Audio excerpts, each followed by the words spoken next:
ಬೇಡಿಕೊಳ್ಳುತ್ತೇನೆ. ಇದು ಕೈಲಾಗದೆ ಹೇಳಿ ಅಂತೆ ಇಲ್ಲನ್ನು ಇಲ್ಲಿಗೆ ಮುಗಿಸಿದ ತಟ್ಟಿ ಹೇಳುವ ವಸಂತ ಈಗ ರಹೋತ್ತರದ ಪರ್ಮಿಷನ್ ಕೊಟ್ಟಿರ್ತಾರೆ.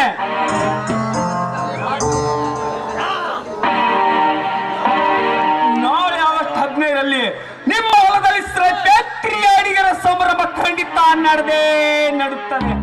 ಅದನ್ನು ಬಗೆಸಲು ನಿನಗೂ ಸಾಧ್ಯವಿಲ್ಲ, ನಿಮ್ಮಪ್ಪನಿಗೂ ಸಾಧ್ಯವಿಲ್ಲ. ಫ್ಯಾಕ್ಟರಿ ಮಾತ್ರ ಕಟ್ಟೆ ನರಹಂತಕ. ಈ ಶಿವ ಜೀವಂತವಾಗಿರುವಾಗ ಅದು ಮಾತ್ರ ನಿನ್ನಿಂದ ಸಾಧ್ಯವಿಲ್ಲ. ನೀನು ಡೇಟ್ ಫಿಕ್ಸ್ ಮಾಡಿರುವ ಅದೇ ಆಗಸ್ಟ್ 15ರಂದು ನಿನ್ನ ಋಣವನ್ನು ಕಡೆದು ನಮ್ಮ ಆಸ್ಪತ್ರೆ ಅಡಿಗಲ ಸಮಾರಂಭಕ್ಕೆ ತೆಂಗಿನಕಾಯನ್ನು ಆಗಿ ಹೊಡೆದು ನಿನ್ನ ರಕ್ತದಿಂದ ಅಡಿಗಲ ಸಮಾರಂಭದ ದೀಪವನ್ನಾಗಿ ಉರಸದಿದ್ದರೆ ನನ್ನ ಹೆಸರು ಶಿವನೇ ಅಲ್ಲ ಎಂದು ತಿಳಿ.